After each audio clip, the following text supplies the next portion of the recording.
വിഴിഞ്ഞം പുതിയ വികസനത്തിന്റെ പ്രതീകമെന്ന് പ്രധാനമന്ത്രി നരേന്ദ്രമോദി. വിഴിഞ്ഞത്ത് ലോകത്തിലെ വലിയ ചരക്ക് കപ്പലുകളെത്തും. ഇനി രാജ്യത്തിന്റെ പണം രാജ്യത്തിന് തന്നെ ലഭിക്കും.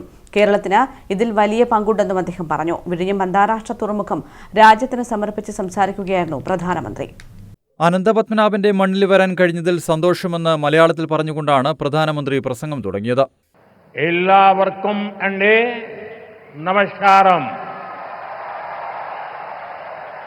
ओरिकल कुड्डे श्री अनंत पद्मनाभ पांडे मणिलेक वरान साध तीर्थ दिल एनिक अतियाय संतोषमुंड.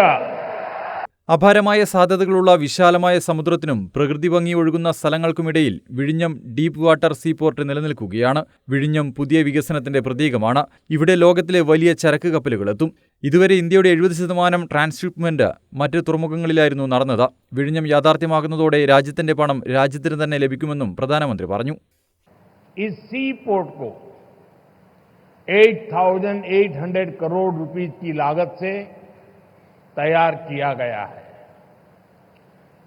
अभी इस ट्रांसशिपमेंट हब की जो क्षमता है वो भी आने वाले समय में बढ़कर के 3 गुनी हो जाएगी.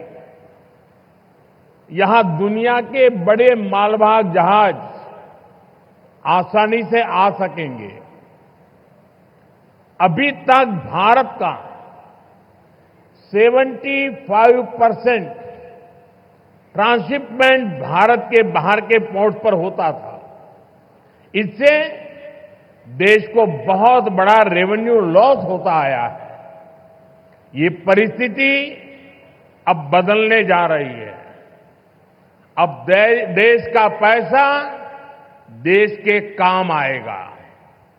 जो पैसा बाहर जाता था वो केरला और विलिंगम के लोगों के लिए नई इकोनॉमिक अपॉर्चुनिटी लेकर आएगा. കേരളം ആഗോള സമുദ്ര മേഖലയുടെ കേന്ദ്രമായി മാറുമെന്നും ആയിരക്കണക്കിന് തൊഴിലവസരങ്ങൾ സൃഷ്ടിക്കപ്പെടുകയും ചെയ്യും.